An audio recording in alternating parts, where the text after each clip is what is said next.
ওই যে কপিটা ভাজছি, ব্যাটারটা তৈরি করে নিয়েছিলাম।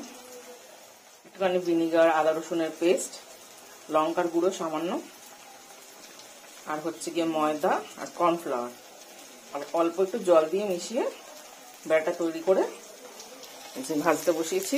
সসটা রেডি করে নিয়েছি। ওর মধ্যে সামান্য নুন, গোলমরিচের গুঁড়ো, soya sauce, vinegar, chilli sauce দিয়ে একটু জল দিয়ে আমি একটু পাতলা করেছি। একটু ঘনও রাখা যায়, আমি একটু পাতলা করে নিয়েছি।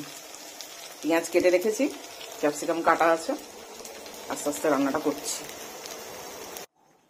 ওই সেম তেলেই এবার আদা রসুনের পেস্ট দিয়ে দেবো।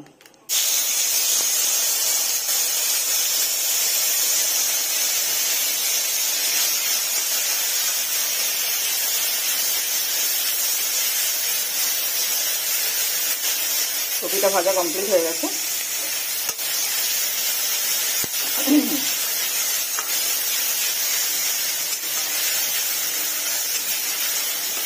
কাঁচা গন্ধটা চলে গেলে দিয়ে দিচ্ছি পেঁয়াজ।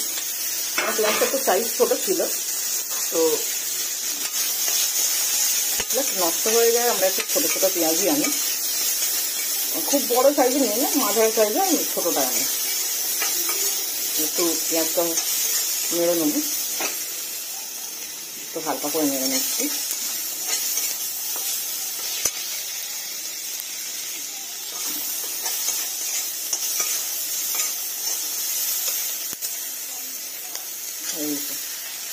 দিয়ে দিলাম ক্যাপসিকামটা, একটু সামান্য সতে করবো, 1-2 মিনিট তো করবই।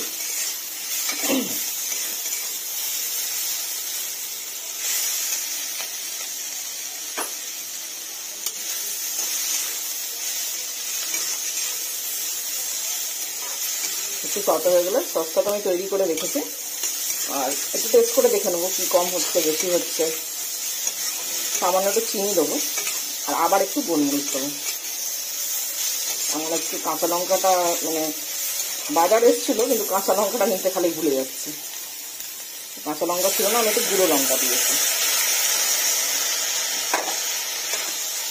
সসটা দিয়ে দিলাম, পিঁয়াজ সসটা।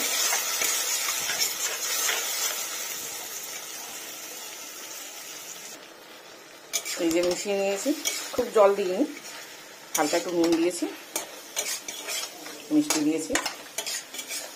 শুকনো শুকনোই করবো।